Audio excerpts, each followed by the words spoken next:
दिनै जोंनि सिलापथार दखरा बैसागु फोरबो आफादा 14 खालार बैसागु बिदाय बैसागु बरायनाय हाबाफारिखौ खुंनो थाखाय थि खालामनाय जादों। बेवहाय जोंनि बैसागु फोरबो आफादा गोबां आयदाफोरखौनो सरजाबनानै लादों। बेवहाय जोंहा थागोन गाव बर' हारिनि गाननाय जोमनाय, जानाय लोंनाय, गोखा गोखै, मोसानाय मुसुरनाय गासै आयदायानो जों बेफोरखौ लानाय जादों। आरो माखासे बर' हारिमु बा बर'नि जा जानाय लोंनायनि थाबोनाय माखासे जों दा बावलांनो हमनाय माखासे नेमफोरखौ फोरोंनो थाखाय बा रिसार्च पार्सन लाबोनाय जों बेखौ रायजो राजानि गेजेराव बुंफ्रुहोनो बा मोनथिहोनो सासे रिसार्च पार्सनबो लिंनाय जादों।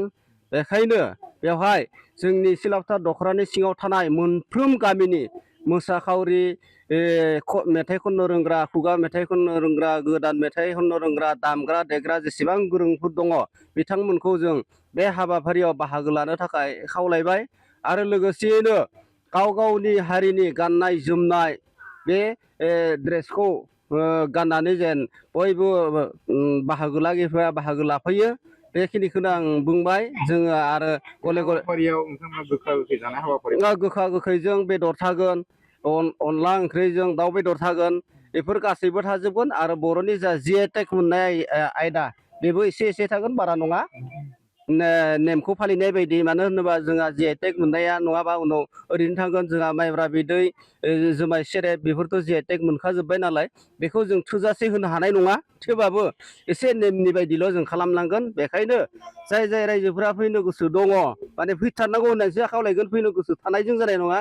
जों माने गोसोयै लिंहरनाय जायो। गासैबो गामिनि रायजो राजा आइ आफामोना बेवहाय बे सेंग्रा सिख्ला, मोसाखावरि, रोजाबगिरि, दामगिरि बिथांमोना फैनानै जेन बे हाबाफारिखौ जाफुंसार होयो। बेनि थाखाय आं गासै रायजो राजाखौ दखरानि सिङाव गंबेसे बर' गामि दं? जोंनि सिलापथार दखरानि सिङाव गासै 42ता फिसा गिदिर बर' गामिफोर दङ। नाथाय गासै गामिफोरनिफ्रायबो जोंनि माने बाहागो लानायाव एसे खम जायो। सोरबा सोरबा गामिया 7 खर 8 खरल' दं। बेखायनो बेफोरो ओरैनो नायनोल' फैयो।